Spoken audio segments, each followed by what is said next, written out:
C. Joseph Vijay எனும் நான்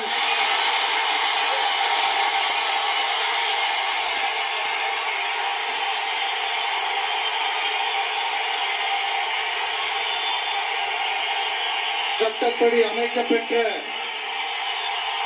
இந்திய அரசியல் அமைப்பின்பால் உண்மையான நம்பிக்கையும் மாறா பற்றும் கொண்டிருப்பேன் என்றும்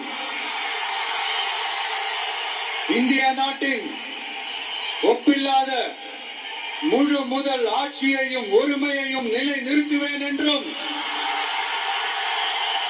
தமிழ்நாட்டு அரசின் முதலமைச்சராக உண்மையாகவும் உளச்சான்றின்படியும் என் கடமைகளை நிறைவேற்றுவேன் என்றும் அரசியல் அமைப்பிற்கும் சட்டத்திற்கும் இணங்க அச்சமும் ஒருதலை சார்பும் இன்றி விருப்பு வெறுப்பை விலக்கி பலதரப்பட்ட மக்கள் அனைவருக்கும் நேர்மையானதை செய்வேன் என்றும் ஆண்டவன் மீது ஆணையிட்டு உறுதிமொழிகிறேன்.